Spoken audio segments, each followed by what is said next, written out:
یہ فرمایا گیا ہے، روایت میں آتا ہے کہ جس نے بیت اللہ کا حج کیا اور کوئی وہاں پہ فسق اور رفث کا ارتکاب نہیں کیا تو وہ ایسے ہی جیسے ماں کے پیٹ سے اس کی پیدائش ہوئی ہے۔ تو یہ جو دین کے اندر پورا تصور ہے کہ جو آدمی نے جرائم کیے ہیں ان کا اس کو جواب دینا ہوگا، یہ محض ایک حج کرنے سے سب کچھ صاف کیسے ہو جاتا ہے؟ اس طرح کی جتنی بشارتیں ہیں وہ اصل میں ان گناہوں یا ان غلطیوں یا ان جرائم کے بارے میں ہے جو اللہ کے حوالے سے ہوتے ہیں، یعنی جس میں بندے اور رب کا تعلق ہوتا ہے۔ تو اس میں بڑی بشارت ہے یہ کہ اللہ تعالیٰ حج سے معاف کر دیتے ہیں، رمضان کے روزوں سے معاف کر دیتے ہیں، یہاں تک حدیثوں میں آتا ہے کہ ایک جمعے کے بعد دوسرا جمعہ پڑھنے جاتے ہیں تو معاف ہو جاتا ہے۔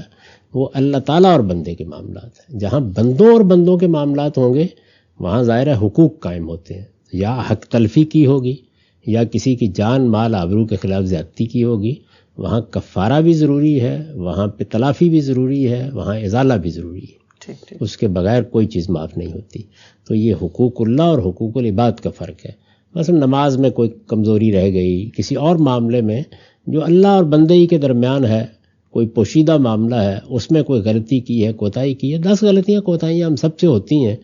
تو یہ چیزیں ہیں کہ جو حج سے، عمرے سے، روزوں سے، اس طرح کی نیکیوں اور خیر سے معاف ہو جاتی ہیں۔ باقی کے لیے توبہ ضروری ہے، رجوع ضروری ہے، تلافی ضروری ہے۔ یہ سب کریں گے تو پھر معافی ہوگی۔